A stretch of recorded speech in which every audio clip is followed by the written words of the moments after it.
All right, you are very welcome along to Off the Bull. It is another glorious May morning, which means we're watching The Last Dance, fresh from watching The Last Dance on Netflix. Every Monday it's here from 10 a.m. in Ireland. Off the Ball's Ronan Mullen, as ever, is with us. Kerry football and Tralee basketball legend Kieran Donaghy is with us. And a host of An Irishman Abroad, Jarlath Regan, is here. An Irishman Abroad, Inside Basketball, coming very soon indeed. Folks, you're very welcome. Ronan, you might start us off today. What did we learn in the last two episodes of The Last Dance? Ooh, that's a broad question, Owen. I think a lot of people, just from my initial Twitter responses, are picking these two as their favourite episodes. Right. And while there is a bit more of the same, where Michael Jordan just picking fights with random no-mark NBA players and destroying them in subsequent games, there's a bit of that. Obviously, the more grave topic of his father's passing, the impact that had on him career-wise. And as I touched on last week, this convergence of the two timelines it almost hit a crescendo here, where there's very little difference between Jordan closing out, or the Jordan that came back to the NBA rather, and the Jordan that ultimately did retire from the Bulls the second time. So I think those are the two most interesting bits. I'm sure we'll get into the detail of it, but I'd say these probably are the two standout episodes in terms of what the amount of stuff that was packed in. That's my take on it anyway. That's interesting. I think that there will be a philosophical divide on the last couple of episodes, and it depends what you want from your documentary, which you might get into in just a moment. But I might ask you the same question first of all, Kieran, as somebody who already had a wealth of knowledge about this subject. Did you learn anything new? And I'm framing that question very carefully because, of course, it was great to see new moments of emotion from Michael Jordan. But in terms of pure information, in terms of journalism, was there anything really new in these two episodes? All right, look, I think you get probably not as much maybe as you'd want, but you're still getting insight into more the training session, into more the teammate that he was.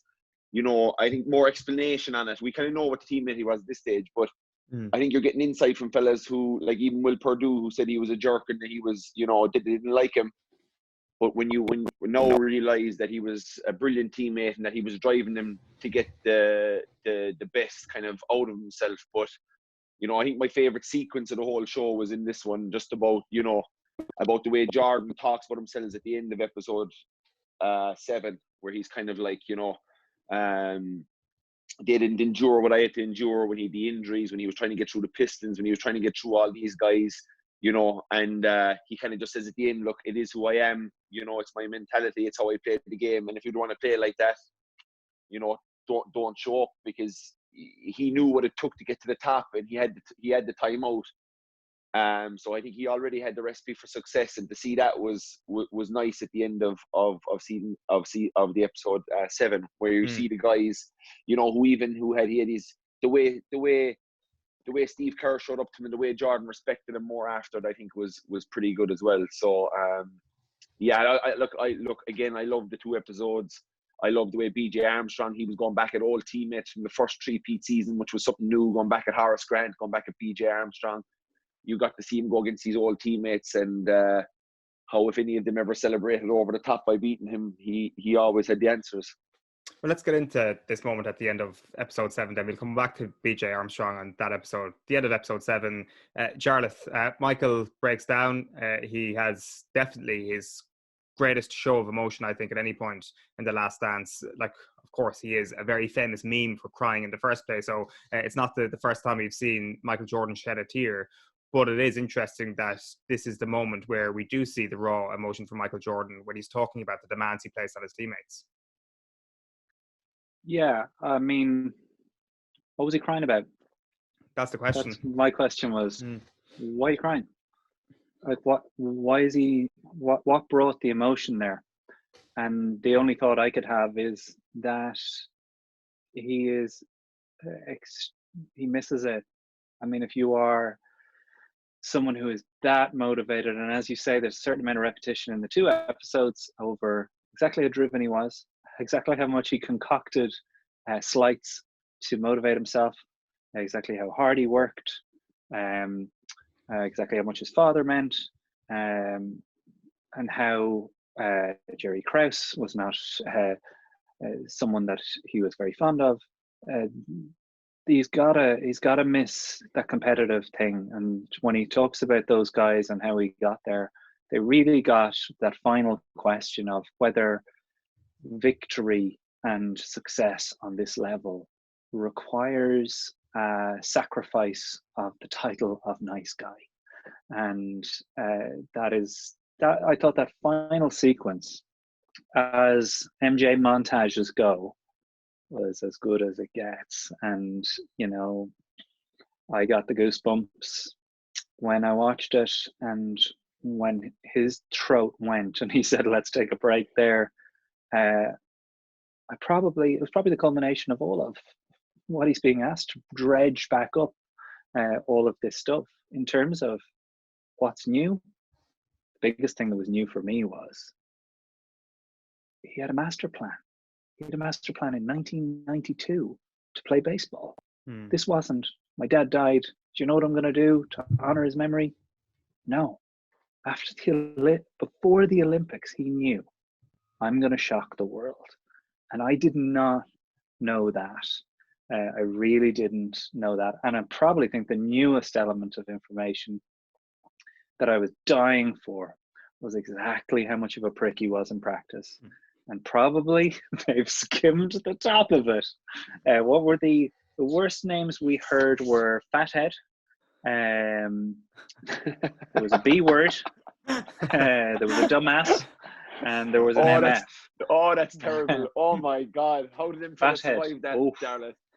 Yeah, I mean, they want to mark some of the fullbacks I marked. They want to mark some of the fullbacks I marked. Because if they were calling me dumbass and all that stuff, I'd be delighted. It's far worse than that. But yeah, I think Jordan, you know, I think he knew, like, I think him breaking down was also a part of him breaking down was the fact that, you know, and Kobe references it very late on in his career as well, about like that he had to be the asshole as well, that he couldn't get the best out of him by being their best friend, that just the two don't really coincide. I think if they were all at a really high level and Jordan was playing on a you know, maybe a Golden State Warriors with Durant and all these guys, and you've got 4 or 5 all-stars on the one squad, I think he might be a bit more relaxed then because he knows everybody's so good. But I think he knew he had his cohort of guys, and Jordan was the main scorer, Pippen was the main facilitator, Rodman was the main rebounder. But they really needed to function. They really needed all these guys, the Burrells, the Steve Kerrs, the Kukocs. Jordan knew that they needed to be at the level, and him taking it easy on Tony Kukoc or Steve Kerr in a training session was just never going to cut the mustard. And he was right. Jordan was right. They'd go get eaten alive in a playoff game. They'd get eaten alive by somebody who is kind of you know, I think Jordan, even Kerr said when Jordan was coming back from the first retirement, is that he was frothing at the mouth. You know, you that's what you face when you go into playoff basketball, like championship football, or, you know, like Champions League in the soccer, whatever that pinnacle is. You know, guys are going to be coming to take your life, in essence, and take a victory off you, which is probably everything you've dedicated yourself for months and months. So you have to be prepared for that by having your mental toughness and your mental fortitude tested on a regular basis. And if that comes within training, and if that comes by Michael Jordan trash talking the shit out of Scott Burrell and all these other guys, to toughen them up, that when they face another guy from another team, that they'd say, geez, look, I've gone against Jordan in a training session. These fellas should be okay. And that's the way every top team functions. And, you know, I think Jordan, when he's breaking down there, and I think Kobe had a bit of it, is I don't think they're just arseholes because they're arseholes. It was a part of an act, but it was a part of an act because they knew they had to do it to get the best out of them. That's what their mentality was. That's what Jordan grew up with his dad telling him he was no good because he couldn't do the stuff Larry did, because Larry beat him in basketball. And Jordan's whole thing as a kid was trying to prove him wrong. So he wanted, I'd say, all these teammates to maybe look at Michael Jordan almost like he was James Jordan to Michael. They wanted to look at him. Is that the only way you can lead a team, though, Kieran? That's the question. It's like Magic Johnson certainly didn't leave the game as people going, no, he was an awful man in training, but sure, we liked getting the lumps. Do you think that's the only way this group of lads could have been led? I don't think it's the only way they could have been led, but within the circumstances they were, and with the media hype and how much every team wanted to beat them, Jordan couldn't have any of those guys. He's never going to sleepwalk into a game because he's just that competitive edge won't allow that. But when you start winning 20 games in a row and 14 games in a row and you're on this great season, 72-10, fellas start getting complacent, and if there's nobody in training barking at you like that to keep you on your toes, whether it's a manager, whether it's players, that's essential when teams are playing well. And even when we were in our pomp with Kerry, like a guy like Declan Sullivan, I remember he'd one line where he kind of said, look lads, I have enough friends, I don't really want any more friends, I want good teammates. And good teammates to me are honest, you know, they tell it like it is. You mightn't like to hear it there and then, but I'm an honest leader and I'm going to tell you that way. And that's why Declan would have massive esteem with the Kerry team that he was on, because he was just that guy. He didn't, you know, if you'd want to be my friend, don't worry about it, but I'm going to challenge you and make sure that you know what it is to play for Kerry, and that when you put on the jersey that you know how you're supposed to represent it and what goes with it. And he had all the facets of the game. He had the leadership, the ball carrying ability, the score kicking ability. But he was our guy that kept us, you know, he one of the guys that kept us on our toes. And did he have your phone number? Yeah, he did, yeah. No, phones were a bit more like, we can't go back and say, oh, Jordan didn't have Steve Kerr's phone number. That's a joke. These guys are fucking living in each other's pockets. They don't need each other's phone numbers. They're 82 games a season.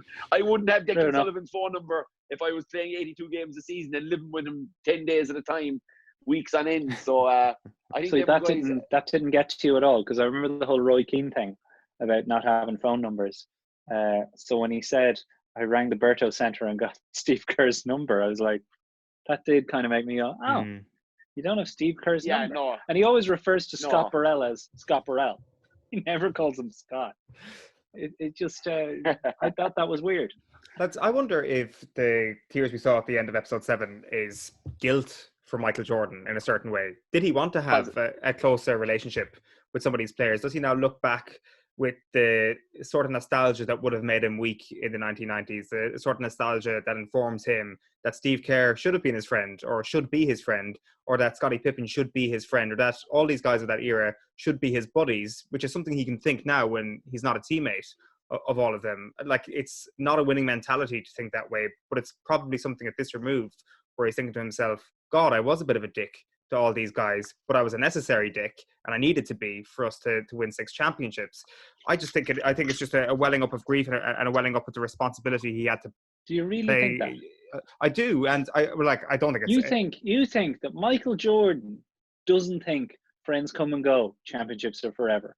I 100% think Michael Jordan thought that in the 1990s, without question. Now. I think right now, at this remove, when he's getting a little bit wistful, when he's talking about the memories, I just wonder if there was a little bit of that. You think Michael Jordan thinks, I wish I got to go bowling more often. That's not what I say. That's not what I'm saying whatsoever. I'm saying that I think that comes into his thinking at this remove. I think if he had to go back and change anything, he would not. Not for a second would he go back and change anything. But I think now, as a result of the way that he behaved, the necessary way that he behaved in order to win championships, the thing that you give to take back the championships is you sacrifice the close bond, the truly close bond and the friendships with these players. I think as well, it was very telling. I think it's at the start of episode 8 when Michael Jordan is in the locker room after losing, the first game against, is the Hornets? I can't even remember the start of episode 8 at this point, even though it was only 2 hours ago when I watched it.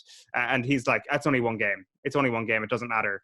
And there's almost a few kind of sniggers in the locker room with him, as if this is this incredible act that everybody is witnessing in the locker room, this insane level of competitiveness that people actually kind of look at with their tongue in their cheek, because they can never get to that level of insane competitiveness that Jordan is at. It is a level above everybody else. It is a stratospheric level of going to to a whole new sphere above anybody else in the league at the time. And I just feel the price you have to pay, as you rightly say, guys, is that you can't get too close to these guys on a friendship level.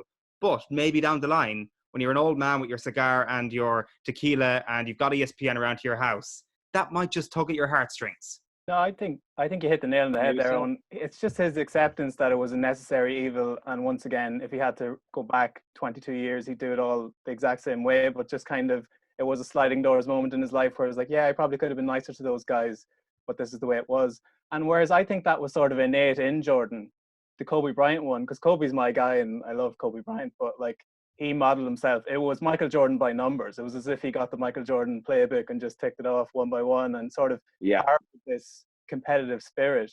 And he had this very famous Facebook post that did the rounds. I think it went up in 2012. It did the rounds when he passed away, unfortunately. But he's sort of tying into that, you know, you can either be perceived as a villain or be perceived as a nice guy. It's hard to be a leader without sort of tying into the latter. So I think Kobe and they are analogous, but I thought Michael Jordan was sort of the precedent in his own way. And they are entwined, the thematic things of competitiveness with the opposition and leadership. But I'm so much more interested by the leadership side of it, because at a certain point, the competitiveness, right, is like, we get it, right? So the BJ Armstrong thing, it's like poor BJ Armstrong had one good game and Michael Jordan had to trash him. Then LeBradford Smith, similarly, you know, this rookie comes in, has a decent game in a game which his team lost. The Bulls still won that game, and Michael Jordan was still sufficiently pissed off to go and rail him the following day.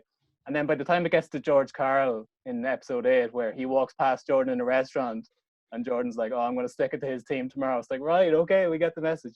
But the leadership thing is the most interesting thing. And as I said all along, I would have been surprised, almost disappointed, if it turned out that Michael Jordan was just some chummy teammate that put his arm around everybody's shoulder. Like, that's just not the reality. Most top sports people are just like this.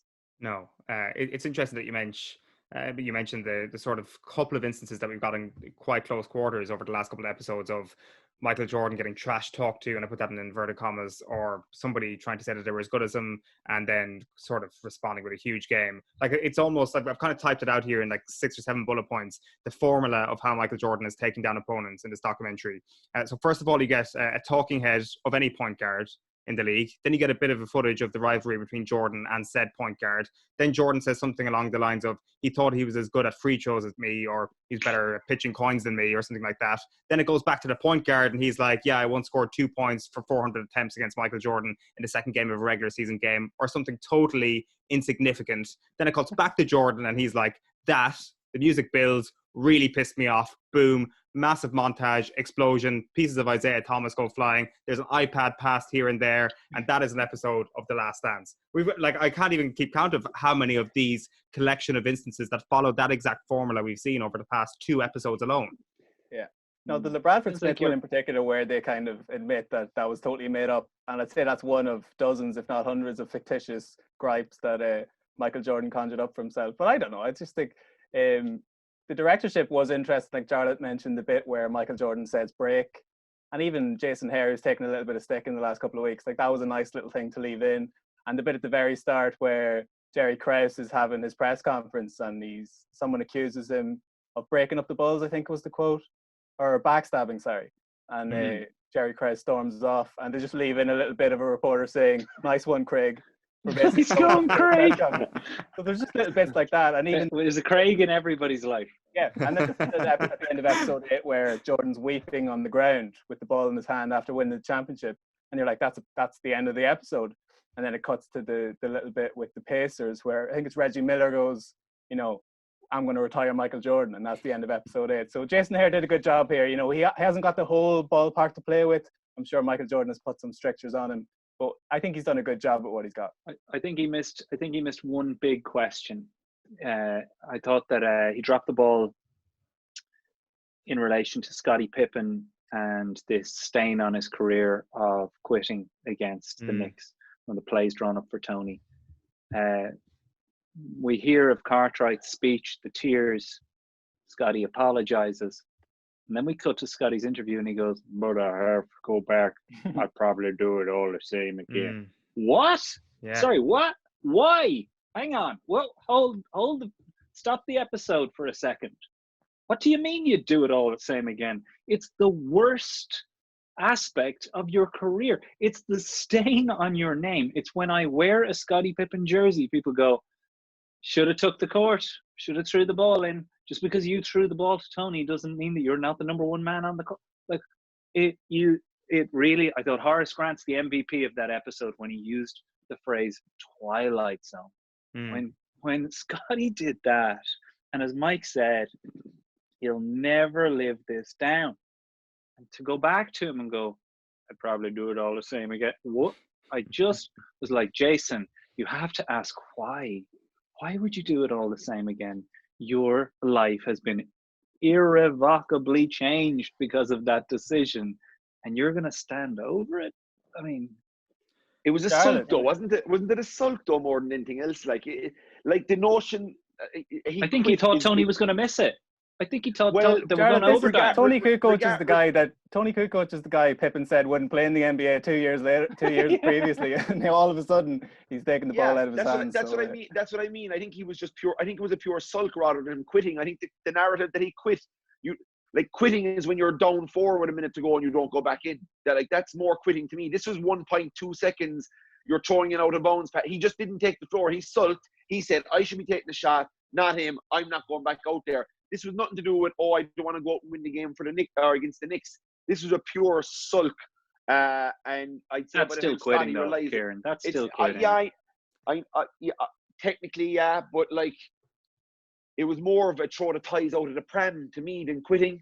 That's honestly you can afterwards. It looks like boxer quitting. Doesn't come out of his corner for the next round. That's quitting. Pip didn't come out of the corner. Yeah. Yeah, did you ever see something like that, Kieran, or feel something like that? I've played with guys who I'm not going back out there, and that's happened. Of course, it's happened in the realms of it. I don't think it ever happened in a major game in a moment at that point that someone would take that stand, and especially for someone with his ilk and he's rolling the team that year, and that's it when you're the big dog. Maybe leadership at that level doesn't suit everybody, and maybe it didn't suit Scotty, and the pressure got too much, and all of a sudden he was being second looked instead of Tony Kukoc, and he didn't like it and he quit, because it's good coaching by Phil Jackson. He's given his best passer the inbounds play. What a pass. It's not yeah. Pete Myers, what a pass. The shot is incredible. It doesn't even hit the rim. And the pass, though, by Pete to Tralee and kind of lofts it. There's nothing is said about he lofts it. Pass. Oh, but I think, Kieran, if it happened in the Super League, there'd be shame around it. There'd be if that happened in Tralee, plays drawn up for Kieran rather than someone else. Well, if it was an American, the guy would be sent home. If it was an Irish player and he did that, he'd probably just quit after it anyway. So it's I honestly think he was. I think he lost track of where he was. He was in such a rage that Phil outchose. Chose Tony, some Eastern European who mightn't be that. We don't know how great he is, but they should have known that anyway. But still, Scotty in his head. He was the number one guy that Mike was gone, and now all of a sudden there was a tiny bit of doubt into, Jesus, do they actually prefer Kukoc than me? And it was a ties out of the pram. I don't think he quit on the team.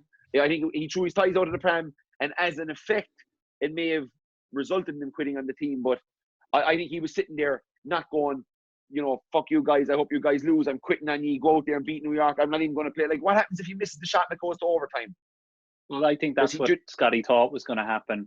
And that's why I take your point about it's not entirely quitting, in that really the score was level. And as far as he could see, we weren't actually going to lose if I don't take the ball. Maybe it was one of those calculations. But in defense of Scotty, and I do want to defend him, they did show what is the greatest dunk of all time, to my mind. That dunk over Ewing. Oh, yeah. It's the greatest posterization that has ever taken place because of so many reasons, because of what happened in terms of not taking the court, because of the power and just the athleticism of going over the 7-footer and taking him with him. He took him on the right. He went up 2 more floors, brought him with him, walks over him, and then the afters. I don't need to explain this, because a lot of people who are listening already know why this is the best dunk ever. But for me, the walk over to Spike, it says to Spike Lee, sit your arse down. I mean, it was I could watch that dunk all night. I would be happy with an episode about that dunk. But in defense of Scotty, he put the wheels back on and got back out there, didn't he? It would have been very, very interesting if the Bulls had actually won that series against the New York Knicks, and how Scottie Pippen might be viewed with even more reverence than he already is. I do find it interesting, though, that he does stand over the sulk. Like, it's one thing. That's standing over the sulk is that is a long time. Just like a quick one on that season as well, which I found very interesting.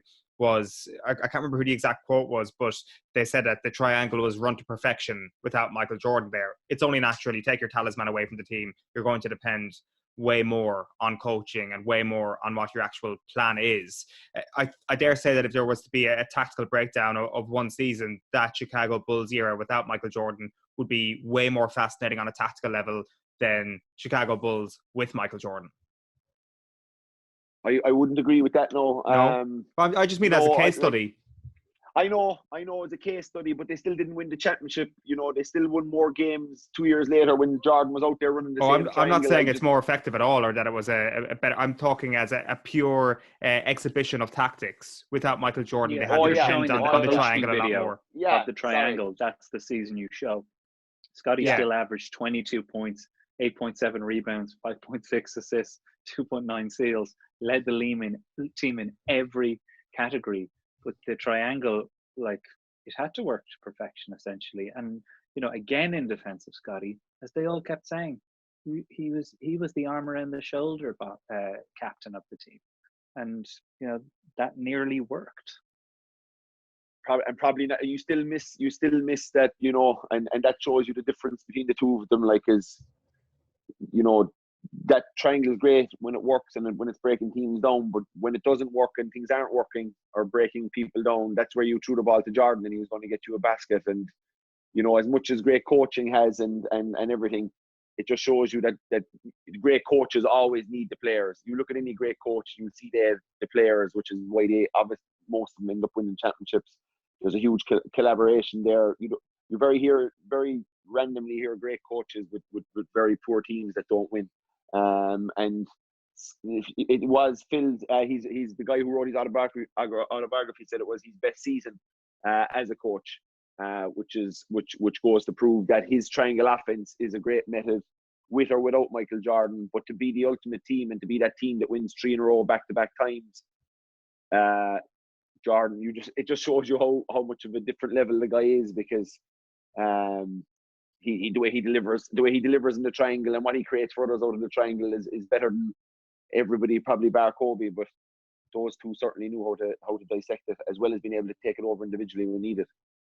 It's interesting watching Jordan's comeback throughout this documentary, and one of the quotes that actually stuck out to me was that he was like when Muhammad Ali took a punch in the second half of his career, which is I can't remember. I should keep track of these talking heads who said that about him when Jordan came back in one of his first return games, not obviously wearing number 23 at this point, which is obviously, that's off the mark, right? Like, did Michael Jordan have that vulnerability around him for the entirety of his second stint? I thought that was certainly just limited to perhaps that first half season that he came back into play and that quick playoffs run that they had.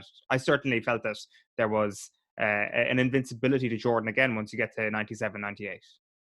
Yeah, I think that's all he was referring to, was that the Nick Anderson steal. I mean, it was the only proper Michael Jordan choke that is on record. I mean, they're 1 point up.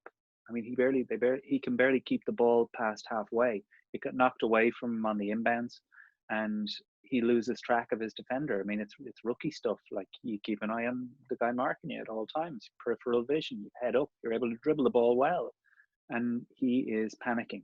Not only once, but twice. And that's why that game stands out in the memory as the first time Ali got rocked. And I think that's what that talking head refers to. It was him seeing, it was more like Foreman, I suppose, in the Rumble in the Jungle, the first time he sees stars, and you go, oh shit, you can land a punch on Mike. I thought it was a great analogy, because I can remember that day that game took place. And there was a fella in my school who was a massive Magic fan. So you know the way there's always a fucking contrarian in your school who's like, I support Sheffield Wednesday. Well, that was this guy. And he was like, I'm an Orlando Magic fan and had been since the team was created for some unknown reason. Yeah, he was for the last year. Yeah. So I remember him sidling up to me and going, just checked on Airtel. Airtel carrying the news that the Magic had beat the Bulls, and I was like, I don't buy it. It's just not possible, because it was so impossible to perceive Jordan losing.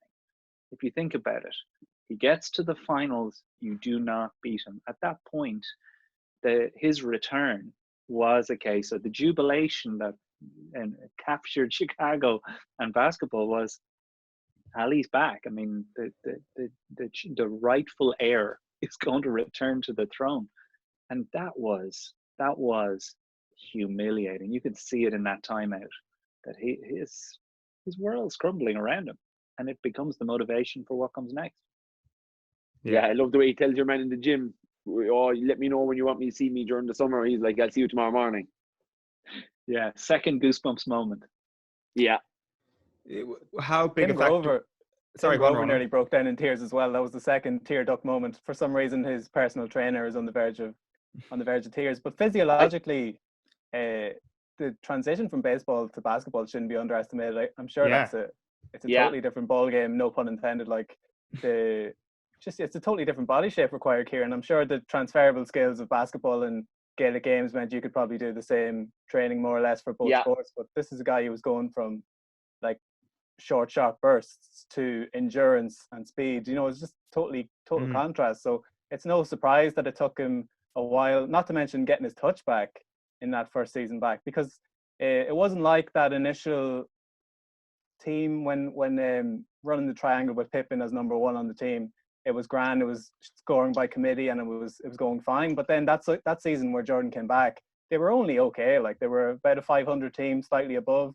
So he wasn't coming into this smooth operation, and that's probably why things fell a little bit down. And I actually think they probably overachieved that first season he came back. And as the lads have touched on, maybe falling short that year against a very good Magic team is what sparked things. But it also, I thought it was a precursor a little bit for just the way Horace Grant was let go, and that proved to be a determining factor in that series against the Magic. Like Reinsdorf obviously looked at that situation. They're not comparable in terms of scale, but they got rid of Grant, brought Rodman in, and it worked perfectly. And they obviously thought when the time came to change the team around again in '98 that, we just find the new personnel to replace Pippen and replace Jordan and replace Jackson. And it lulled them into a false sense of security, because Grant, though he was ultimately replaced, I think it kind of set the tone for where the Bulls' heads was at, and probably gave Jerry Kress this idea that, you know, I can wheel and deal here and get a new roster together.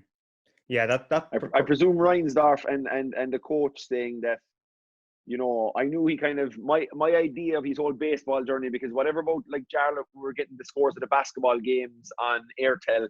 We definitely weren't getting scores of the White Sox or the Braves or whatever they were called, whatever their innings was. But my idea was that he struggled with the old baseball. He plucked away at it for a while. He had a home run in the game, and in my image in my head is he kind of hit the home run, walked off, and never looked at the baseball bat again. You know, but the fact that the coach and Jerry Reinsdorf are kind of saying, you know, he got over 200. You know, he'd 50 run out. If he actually played more, if there wasn't a strike. Yeah, if he got 1,500 hits, your man reckons he would have been able to play in the major leagues, which is astonishing. You know, the quality of these guys that make it to the major leagues is remarkable, and how a fella could pick up a bat for the first time in 14 or 15 years. And yeah, Ronan's right. Like the body training for basketball would be completely different.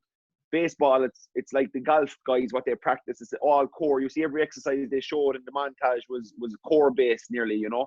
It was all. It has to be to be able to turn that, to get the shoulder strength, the hip turn, and to be able to hit the ball 400 yards, whatever these guys hit it. So fascinating to see a bit more in depth in that as well. You know, and it was nice. I don't think he was the teammate. I think he was the teammate that he would have been in the basketball if it wasn't such a if it didn't mean so much, if there wasn't so much riding it on all the time. I think there was so much riding, the pressure, because you got to remember, if the Bulls lose big games, everybody's going to be like they did with LeBron James. They're going to look at LeBron James. Hey, LeBron, what happened? You couldn't get it over the line. You couldn't get these guys. What's going on? Jordan knew that was coming if his Bulls team didn't get over the line. If he didn't push Judd Bushler and Steve Kerr and all these guys, he knew that if they lost that big game, it was Jordan that was falling on. That's what the media would focus on. They'd bring up his gambling. They'd say, why is he not performing? So he needed these guys. But I think with the baseball, I think he was able just to have the crack and be a bit more enjoyable, because the boys are probably all as good as him, if not better. But you saw his work rate was like he would want off a young rookie coming into a Bulls team, or a first-year guy, a Luke Longley or a Steve Kerr. You're coming into this dressing room, we're successful, we're winning. I can't have you dragging your arse around the place. I'm going to need to demand that off of you. And I think he's talking about his blisters on his fingers from the baseball. He was up at 7:30 to bat in the morning. After batting practice, he'd do some more. So it showed you the way he carried himself. And we said this a few episodes. He carried that in the business world as well. He wouldn't wear the Reebok USA tracksuit. You know, he was all about Nike. He was all about the Jordan brand, getting it out there. And I think that's a huge difference from the way he was the baseball guy, which was the guy that was on the long bus journeys, the guy that was having the crack, having these few cigars, having these few cans with the boys in between games. And his body shape was completely different to what you'd need to be of a top-level NBA playoff player at that stage. And yet, as you mentioned there, his work rate was off the charts when he was playing with the Barons. Like, it seems like a totally futile question to ask, given we've just watched a huge amount of footage on the impact of Michael Jordan's father and his death on his life. But, like, what other reasons are there for one of the most competitive athletes in the world passing up the opportunity to go for 4 in a row twice? Like, the obvious answers are out there. Phil Jackson not getting renewed in Chicago, which we'll get to next week. His father's death this week. Is there any commonality in reasons beyond that Michael Jordan didn't want to go for number 4? Is there just something about the 3 in a row that he really did feel his job was done? Even if you said it out loud, it just seems ridiculous that Jordan would not want to go and turn a three-peat into a 4 in a row. Well, so I bring up this conversation a couple of times because it's the closest insight I have to the answer to that question. And that's with Roland Lazenby, who I spoke to a couple of weeks ago, who wrote the biography, Michael Jordan, The Life, which is the partner book for this. And people are looking for reading around this. It's his 2 books, Blood on the Horns and The Life. Those are the books. Maybe Sam Smith's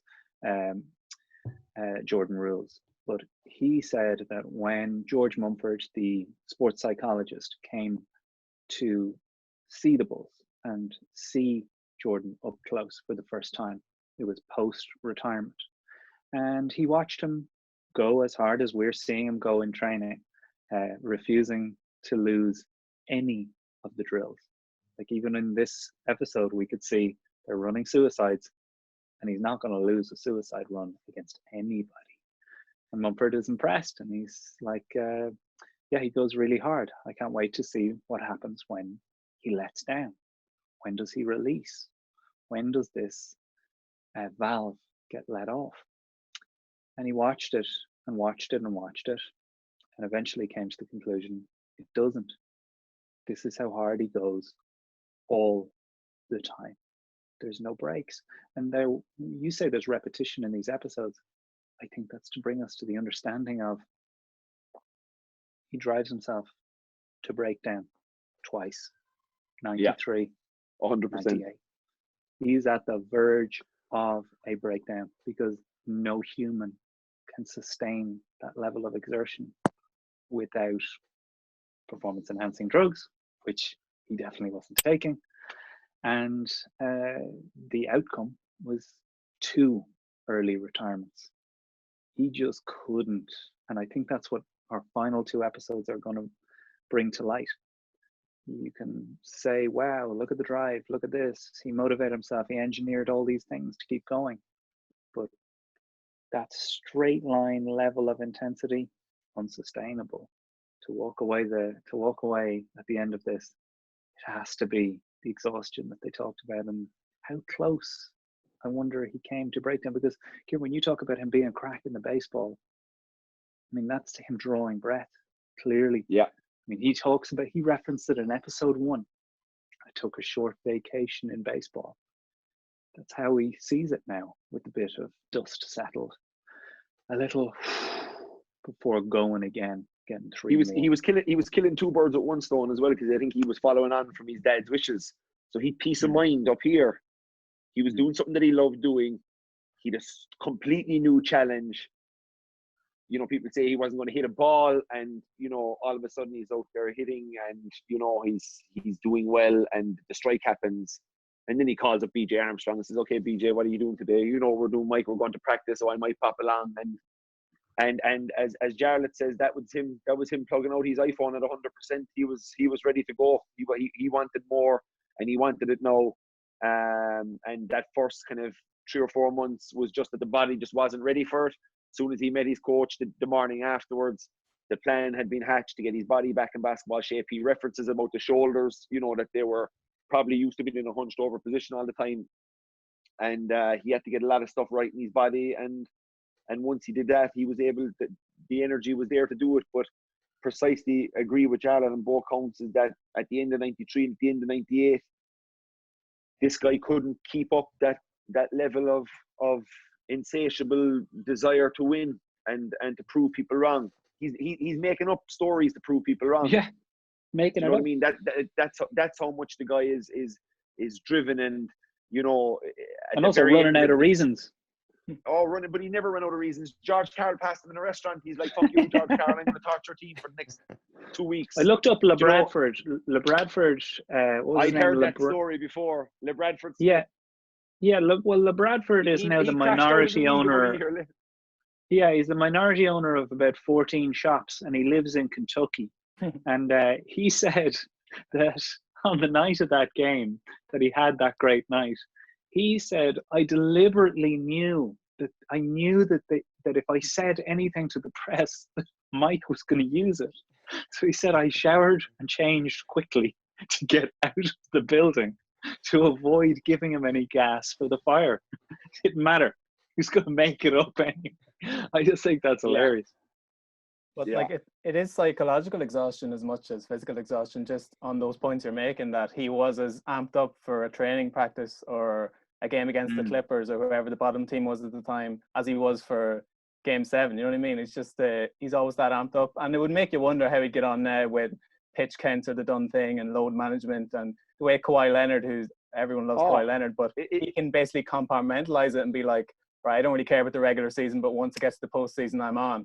Jordan wasn't like that. He was the same in the regular season as he was in the postseason. But lads, I was just wondering, because I'm obviously watching this from something of a remove, but when that retirement happened, how big of a shock was it, like on the scale of 1 to 10? Because as we referenced last week, 92 was the apex. He was in the league for a long time, but it was off the back of the dream team where everyone in the world probably knew who Michael Jordan was. So when he steps away from the game at his peak, because my first sporting memory is actually Eric Cantona retiring. So I remember Eric Cantona retiring before I remember him doing anything.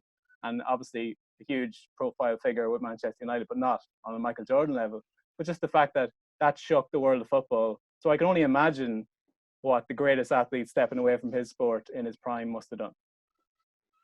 Fucking bewildering. Like, absolutely. I remember just being like, again, not possible, not true. And immediately the two dots being connected of his father dying and how that had affected him. But I still was like, what? The two, I think the retirement quickly followed by the baseball. I mean, it made absolutely no sense. I remember a teacher in my school coming up to me and asking me if I could make sense of it. Someone I didn't even know was following basketball, asking me, why is he doing this? Because as Coach Jackson says, you're robbing the world of, not to, oversell this, but it's Michelangelo saying, I'm not going to finish the Sistine Chapel. I'm grand. I'm actually fine.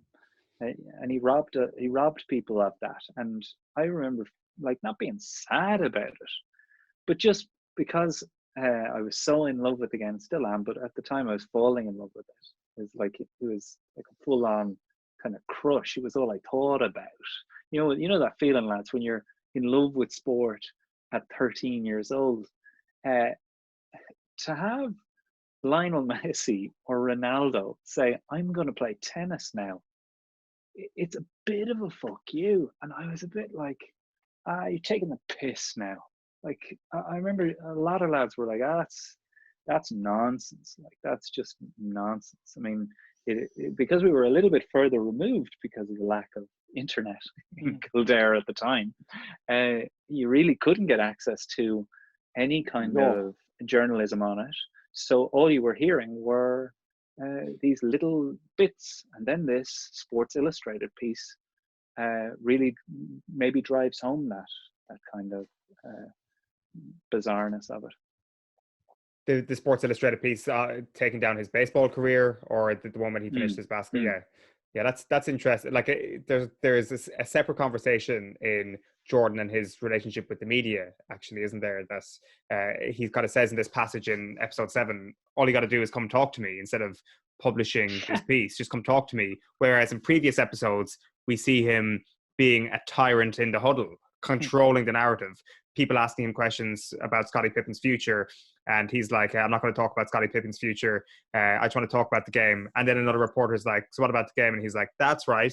And you can kind of see the manipulation that he's got going on when it comes to the media that surrounded him at the time. That he knew how to play the game. He knew how the game worked. I would have loved to have seen his reaction as Sports Illustrated actually did come knocking on his door looking for a quote. I dare say. Of course they asked. Forthcoming. They had to have asked. They had to have asked. He's saying that he didn't have access to Sports Illustrated. Sports Illustrated gave away Come Fly With Me as part of the subscription. It was the bonus gift.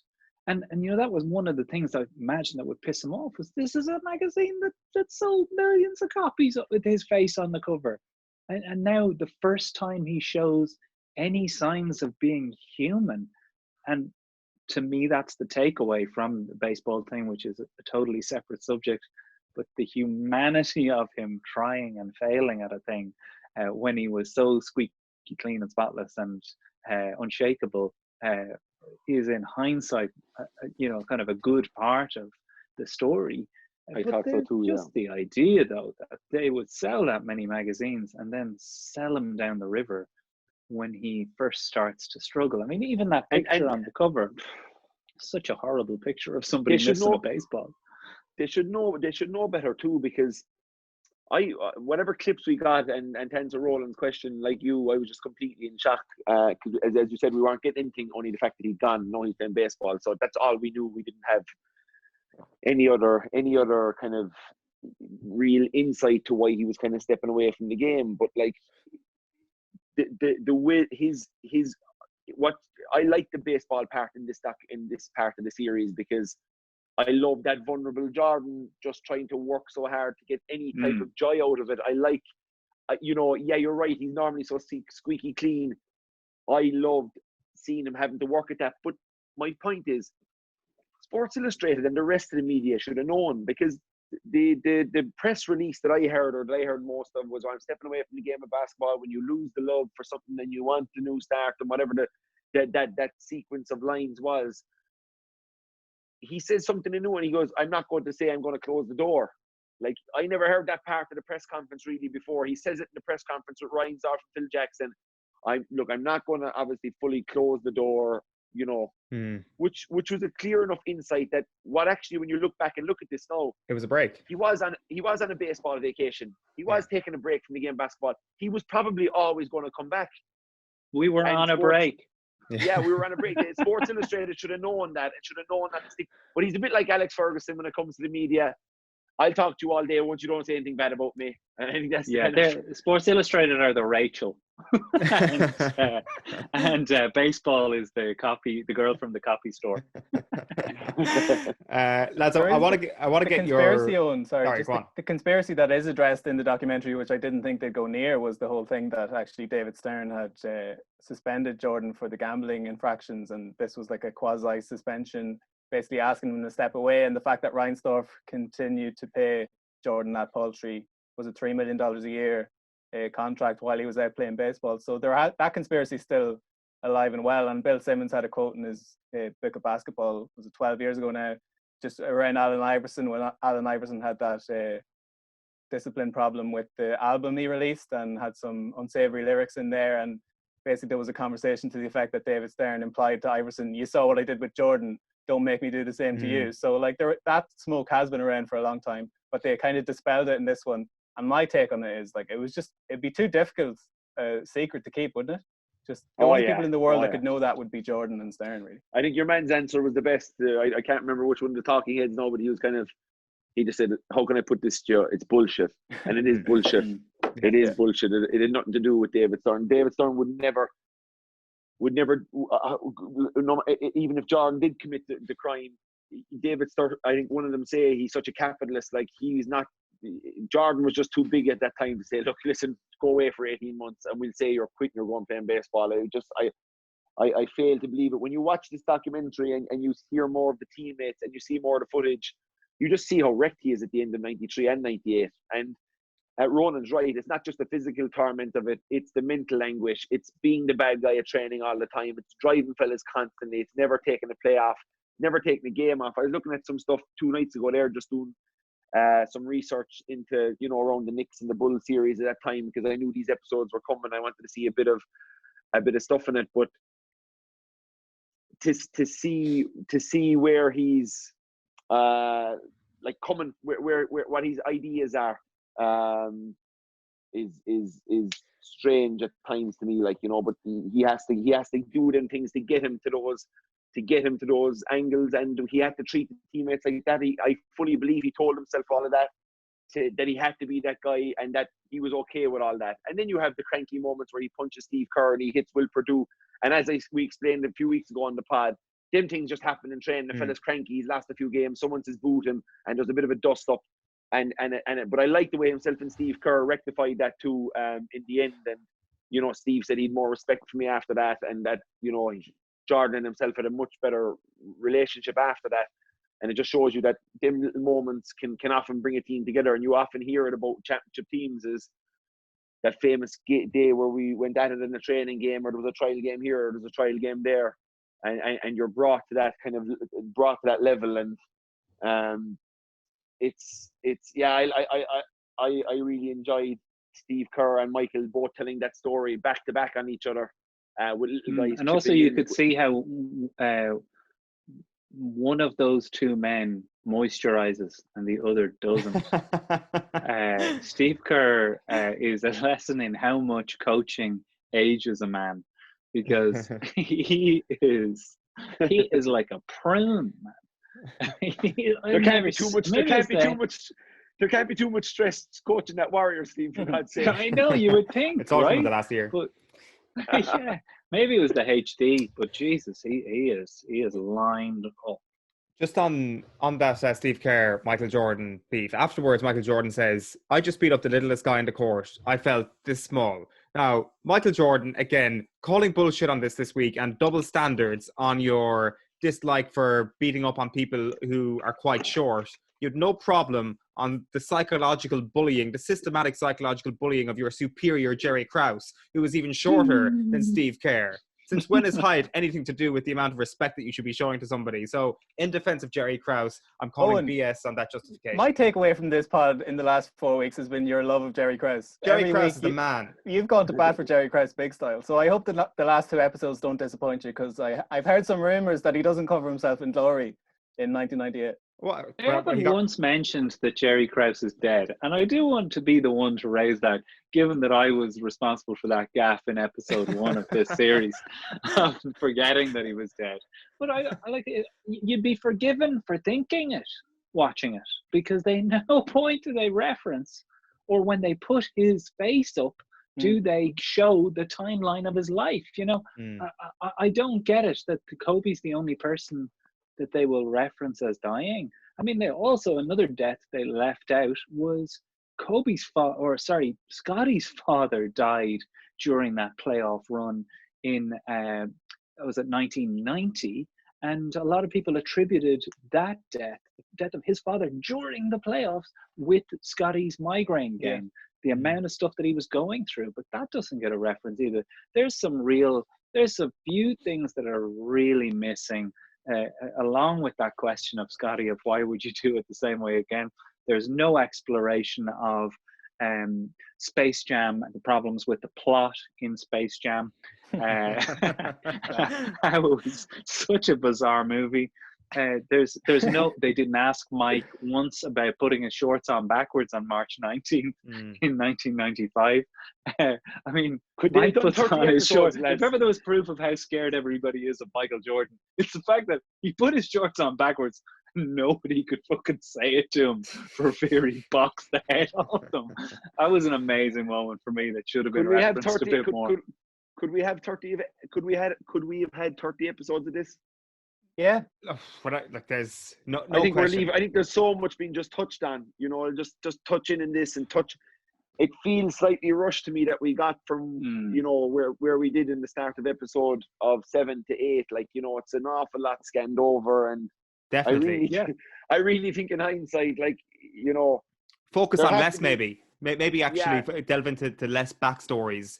correct. They're kind of hitting a lot of the stuff that we know, the competitive edge of Jordan. Like, you know, I know you're asking as journalists for any new stuff. Is there any new, you know, the story's pretty well told. We're just looking for real confirmation from certain people that maybe have kept quiet in a lot of these issues, you know, i.e. David Stern, Michael Jordan. But, you know, it is, I just think there's so much left behind in this. I think there's so much. Jason Hare was initially asked, could he make the series with just the footage? So he was shown some of it. He was allowed view this, you know, apparent treasure trove, and asked, "Can you make the series just using that?" Because, as I've said on Instagram and Twitter in the past few days, I'd watch practices. Like, I would watch a whole practice. Like, that's how much of a nerd I am for this. That I'd be really interested to know what a practice looks like, and exactly how competitive they got, to the point where he's, you know, screaming at people.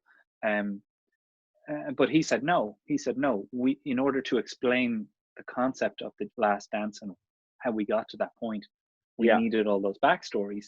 But I agree, the 72 and 10 season is potentially a documentary in and of itself. That is an unbelievable achievement. There's so many stories within that season, like a game in Toronto where they're down essentially 15 with a few minutes to play, and he just says, "No, I'm not having this," and just finishes the game just by not passing to anybody else and just getting the win and getting off the court. Just as BJ said, he figured out how to win and manipulate the energy of the game to the point where he wasn't really playing basketball anymore. That 72 and 10 season, I thought it was criminal to whiz through that in the way they did. Like, that was their opus. That was the season, the pinnacle of this group was 72 and 10. And as he laughed at that Gary Payton interview, the glove never put a glove on him. I mean, he really didn't. His heart wasn't even in that iPad scene. I felt there wasn't as much of the disdain that he had with the Isaiah Thomas situation. It was kind of more for comic effect. Lads, we're almost out of time. I just very quickly want to know what your final question is ahead of the last couple of episodes. What do you want to see covered?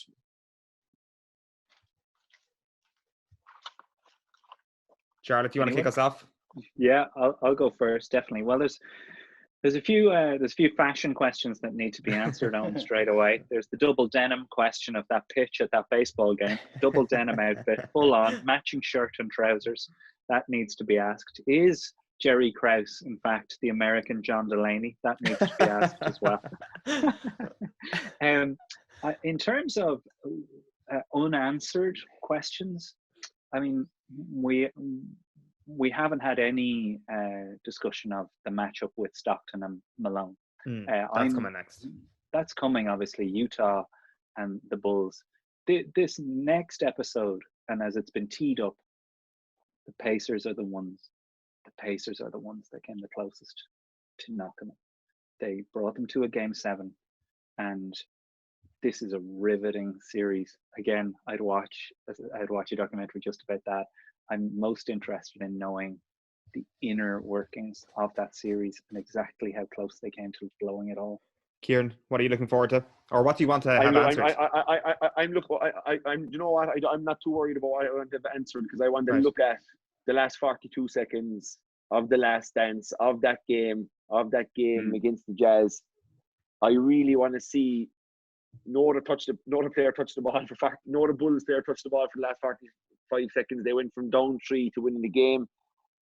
A guy that knew that this was the last time for this team. Could he do it again? I want to see the intricacies behind that. and I want to see the buzz that they had after that, because that was very much an us versus the organisation type season. You know, it was very much as me filling the boys against Jerry, the two Jerrys and all them fuckers over there that want to get rid of us and don't want to pay us and want to fire people. So I can't wait to see the Reggie and the Pacers, because Reggie's brilliant on screen, and I can't wait to see some of the stuff around the Jazz and that final series. And you know, I watched back over that game. We watched it in the rewatchable. I watched it in preparation for our bit before the wrong game on one of the other gaffes of this series. But I watched how the Jazz use the same base to base screens or high post to low post screens to get a guy into the block, normally Malone. How they ran it over and over and over again, and how Jordan knew with 42 seconds when his man went across the baseline that this is a load of bullshit. He's not going to come off up the up screen. They're giving it to Malone. How he knew to get it. He actually had patience when he went around to see the ball. I want to see all the details in behind them. And I thought one of the best signs of the day, I don't know, did you notice it in the 96 against the Sonics, the legalized Kemp sign? You see that? There's also an Irish jersey in there. It has to be pointed out that an Irishman did appear. Yeah, of course, we got one. All we're missing now is a Kerry group jersey, and we'll have the whole thing fixed up then. That's it. Plenty of time yet. Still 2 hours. Ronan, last word to you. What do you want to see? Well, for a lot of people, unsurprisingly, it's going to be people want to find out if the Bulls actually won the Last Dance, because I got a spoiler alert. I got a spoiler alert tweet last week saying about Steve Kerr hitting the winning shot in '97, and people were like, "What? I didn't know that." So apparently, people don't know these things. But broadly speaking, is Jerry Reinsdorf going to get through 10 episodes totally unscathed? Because apparently he was absolutely faultless for the Bulls coming apart in '98. Well, he's alive to give an interview, Ronan. Huh? He's alive to give an interview, so he gets a bit of an easier ride. Keep an eye on that, though. And then finally, is anyone going to beat Ron Harper to the best supporting character award that I invented a couple of weeks ago? Because he's been the best heat check so far. I thought Gary Payton was very good this week. Charles Barkley was very good last week, but Ron Harper's in pole position, and he has not appeared since that last one-liner. The fuck that bullshit line. Let's see. Line of the series. Lads, great stuff as always. A pleasure. We might do the Last Dance / Off the Bull Awards maybe next week at the end of the podcast as well, to try and crown awards. If I could make a suggestion, I think we should split next week's episode. We should have 2 episodes next week, one for each of the last 2 episodes. That's just my suggestion, but I'm biased. Executive decision has been made. Let's do it. So a double helping of Off the Bull coming your way next week. Tweet us. You can tweet Jarlath, Kieran, Ronan. Get in touch with us personally if you want. If you've got any shouts for any of the categories as well, or any of your thoughts at all on The Last Dance. Chat to you next week.